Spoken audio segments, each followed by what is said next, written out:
Jodie Foster, the acclaimed actress and director with a career spanning over 5 decades, has reflected thoughtfully on the reasons she avoided the most severe forms of sexual misconduct and abuse that plagued many women in Hollywood, particularly during her early years in the industry. In an interview on NPR's Fresh Air, Foster examined her unique position with unflinching honesty. She acknowledged experiencing microaggressions, subtle, everyday instances of misogyny common to women in professional environments, but emphasized that these did not escalate to the traumatic violations endured by others. The key factor, she believes, was the power she accumulated at a remarkably young age.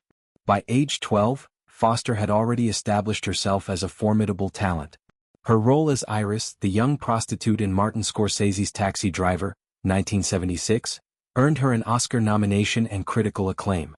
This early success placed her in a different category within the industry, one where she wielded influence and carried a level of protection.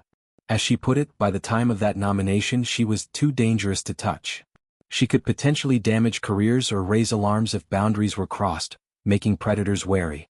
Foster contrasted her experience with those of less empowered individuals, noting that vulnerability often stems from youth, lack of status, or limited agency. Predators, she explained, exploit emotional manipulability, targeting those who are easier to control or intimidate. Her own personality, described as head-first and not overly emotive on the surface, made such manipulation difficult. She does not wear emotions openly, which may have deterred attempts to exploit her feelings. Beginning her career as a child star in the late 1960s, Foster navigated an era when protections for young performers were far less robust than today.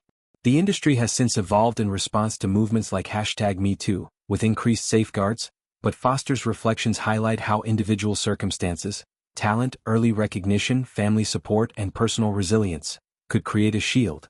Her accolades include 2 Best Actress Oscars, one for The Accused, 1988, a film addressing rape and justice, and another for The Silence of the Lambs, 1991, where she portrayed the iconic Clarice Starling.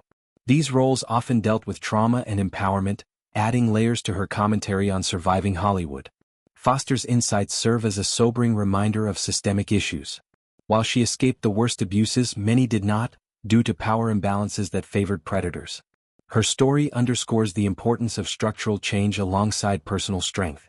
In discussing her path, Foster also touches on the broader evolution of the industry toward accountability and safety. Her candor encourages continued reflection on how talent and status intersect with vulnerability, and why some voices were protected while others were silenced.